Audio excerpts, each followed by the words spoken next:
सुप्रभात बच्चों। आज 10वीं कक्षा में कल के पाठ को ही आगे बढ़ाएंगे, जिसका शीर्षक था मानवीय करुणा की दिव्य चमक। इसमें फादर कामिल बुल्के के व्यक्तित्व के प्रभाव का वर्णन किया गया था। दूसरे अनुच्छेद में उनके व्यक्तित्व का क्या प्रभाव था, उनकी चर्चा करने से कैसा लगता था, उनसे बातें करने से कैसा लगता था और उनके स्पर्श से, उनको देखने से कैसा लगता था।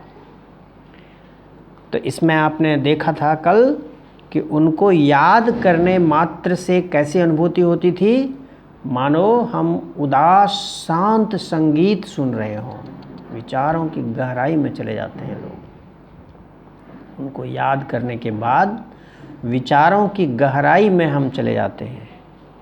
और उनको देखना कैसा था, करुणा के जल में स्नान करने जैसा था। जिस प्रकार से आदमी जल से स्नान करके शुद्ध और पवित्र हो जाता है, उसी प्रकार से उनको देखते ही हमारे व्यक्तित्व पर एक शुद्धता का, एक पवित्रता का प्रभाव पड़ता था। और उनसे बातें करने के बाद आदमी कर्म के संकल्प से भर उठता था। तो ये बात हो चुकी थी कल।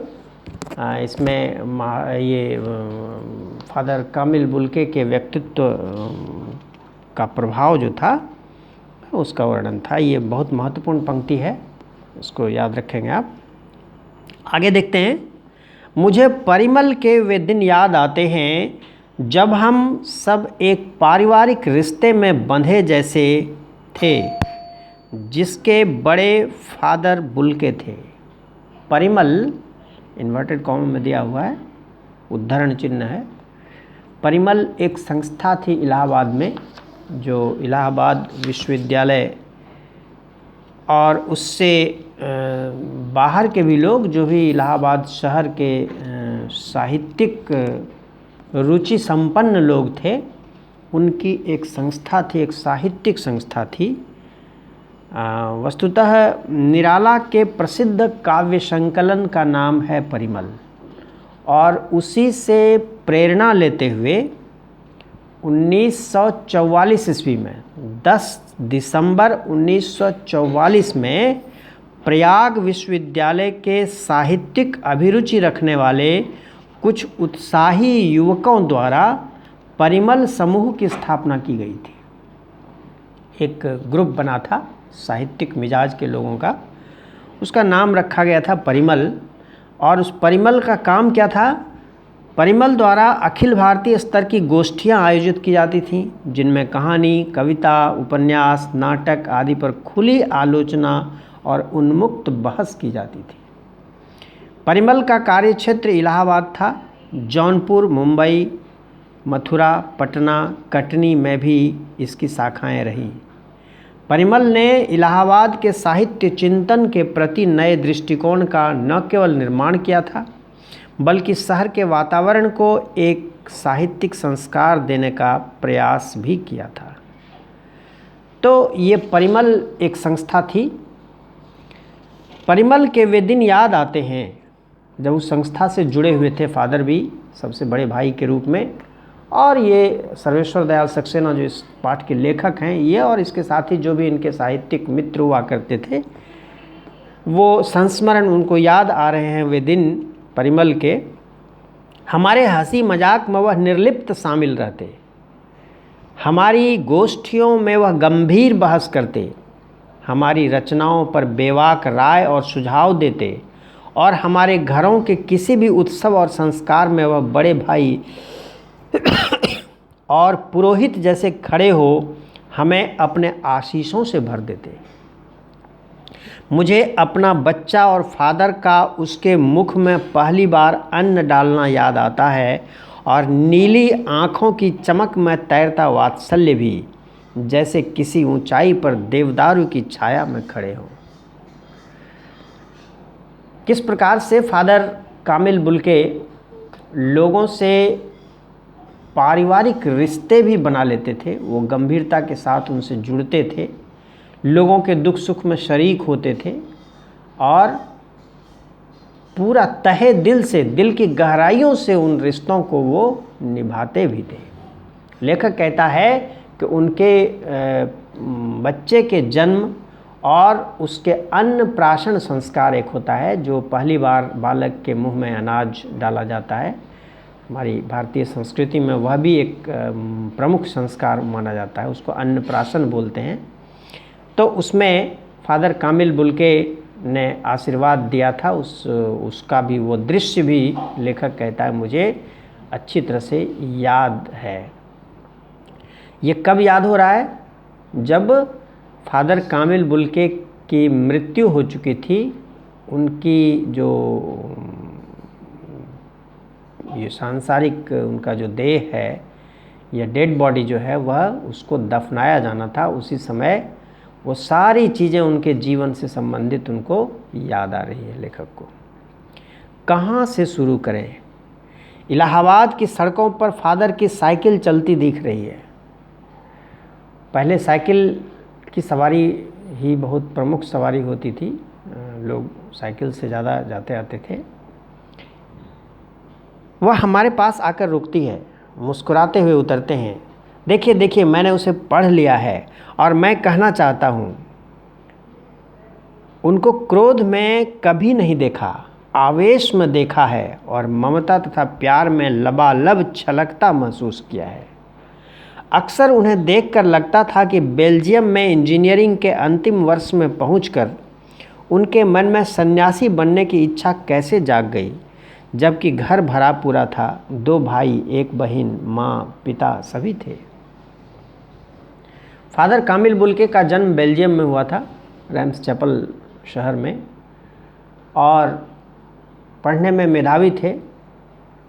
इंजीनियरिंग कॉलेज के अंतिम वर्ष की पढ़ाई के दौरान अचानक उनके मन में साधु बनने की बात आई।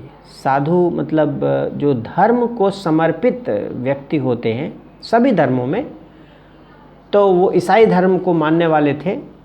तो उनके मन में हुआ कि ये सांसारिक बंधन बेकार है, विवाह शादी नहीं करना है और अपने जीवन को धर्म के लिए समर्पित कर देना है। तो साधु बनने की बात आई और वो ईसाई धर्म गुरु के पास गए और उन्होंने अपनी इच्छा व्यक्त की और ये शर्त रखी कि उन्हें धर्म के कार्य के लिए भारत भेजा जाए। जबकि उनका भरा पूरा परिवार था, माता पिता थे, भाई बहन सभी थे। तो एक भरे पूरे परिवार से एक मेधावी छात्र का इस तरह से संन्यास ले लेना, धर्म को समर्पित कर देना, यह एक आश्चर्यजनक घटना थी। लेकिन प्रकृति हर किसी का अलग अलग मस्तिष्क बनाती है, गढ़ती है। उनसे बातचीत होती थी लेखक की फादर कामिल बुल्के से। पूछते थे, आपको अपने देश की याद आती है? मेरा देश तो अब भारत है। मैं जन्मभूमि की बात पूछ रहा हूँ। हाँ, आती है, बहुत सुंदर है मेरी जन्मभूमि रैम्स चैपल। घर में किसी की याद? माँ की याद आती है, बहुत याद आती है। फिर अक्सर माँ की स्मृति में डूब जाते देखा है। उनकी माँ की चिट्ठियाँ अक्सर उनके पास आती थीं। अपने अभिन्न मित्र डॉक्टर रघुवंश को वह उन चिट्ठियों को दिखाते थे। पिता और भाइयों के लिए बहुत लगाव मन में नहीं था।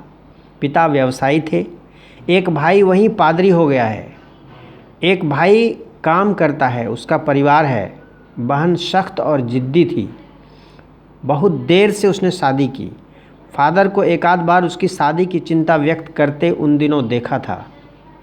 भारत में बस जाने के बाद 2 या 3 बार अपने परिवार से मिलने भारत से बेल्जियम गए थे। लेकिन मैं तो सन्यासी हूँ, आप सब छोड़कर क्यों चले आए? प्रभु की इच्छा थी। वह बालकों किसी सरलता से मुस्कुरा कर कहते, माँ ने बचपन में ही घोषित कर दिया था कि लड़का हाथ से गया, और सचमुच इंजीनियरिंग के अंतिम वर्ष की पढ़ाई छोड़ फादर बुल्के सन्यासी होने का सन्यासी होने जब धर्मगुरु के पास गए और कहा कि मैं सन्यास लेना चाहता हूँ, तथा एक शर्त रखी। सन्यास लेते समय सन्यास चाहने वाला शर्त रख सकता है कि मैं भारत जाऊँगा। भारत जाने की बात क्यों उठी नहीं जानता, बस मन में यह था। उनकी शर्त मान ली गई और वह भारत आ गए। पहले जीसेट संघ में 2 साल पादरियों के बीच धर्माचार की पढ़ाई की, फिर 9-10 वर्ष दार्जिलिंग में पढ़ते रहे। कलकत्ता से बीए किया और फिर इलाहाबाद से एमए। उन दिनों डॉक्टर धीरेन्द्र वर्मा हिंदी विभाग के अध्यक्ष थे। शोध प्रबंध प्रयाग विश्वविद्यालय के हिंदी विभाग में रहकर 1950 में पूरा किया। विषय था राम कथा उत्पत्ति और विकास। परिमल में उसके अध्याय पढ़े गए थे। फादर ने मातरलिंग के प्रसिद्ध नाटक ब्लू बर्ड का रूपांतर भी किया है, नीलपंछी नाम से। बाद में वह सेंट जेवियर्स कॉलेज रांची में हिंदी तथा संस्कृत विभाग के विभागाध्यक्ष हो गए और यहीं उन्होंने अपना प्रसिद्ध अंग्रेजी हिंदी कोश तैयार किया और बाइबल का अनुवाद भी। और वहीं बीमार पड़े, पटना आए, दिल्ली आए और चले गए। 47 वर्ष देश में रहकर और 73 वर्ष की जिंदगी जीकर। ये संक्षिप्त जीवन क्रम फादर कामिल बुल्के का इसमें दिया गया है कि इंजीनियरिंग के अंतिम वर्ष की पढ़ाई करते करते अचानक उन्होंने निश्चय किया कि वो धर्मार्थ अपने जीवन को समर्पित करेंगे और अपना ईसाई धर्म के प्रचार के लिए उन्होंने अपने जीवन को लगाया और वो भारत को उन्होंने अपना कार्य क्षेत्र बनाया। और जैसा कि धर्मों में होता है, सभी धर्मों में होता है, प्रायः ईसाइयों में ख़ास तौर पर ज़्यादा होता है कि धर्म प्रचार पर बहुत ज़्यादा उसमें जोर दिया जाता है। तो यहाँ आकर के पहले दार्जिलिंग में, फिर कलकत्ते में, फिर इलाहाबाद में पढ़ाई की और राम कथा पर इनका जो विशेष अध्ययन था वह शोध प्रबंध के रूप में 1950 ईस्वी में प्रयाग विश्वविद्यालय में सामने आया। विषय था राम कथा उत्पत्ति और विकास। अब देखिए, राम का जो जीवन है, राम कथा भारत की संस्कृति का एक अभिन्न अंग है और एक ईसाई धर्म का प्रचारक अपने अध्ययन का विषय हिंदी और संस्कृत बना करके राम कथा का अध्ययन करके उसी में शोध प्रबंध प्रस्तुत करे, ये बड़ी बात थी। और फिर बाद में रांची विश्वविद्यालय में उन्होंने अध्यापन का कार्य शुरू किया। सेंट जेवियर्स कॉलेज आज भी है रांची में। सेंट जेवियर्स कॉलेज में हिंदी और संस्कृत के विभागाध्यक्ष थे। लंबी सेवा की, वहीं बीमार पड़े, फिर ईसाई संस्था के अनुसार उनका जो अंतिम संस्कार था वो दिल्ली में हुआ। तो ये एक संक्षेप में उनके जीवन की एक जो जीवन क्रम था वो इसमें अभी तक आया है।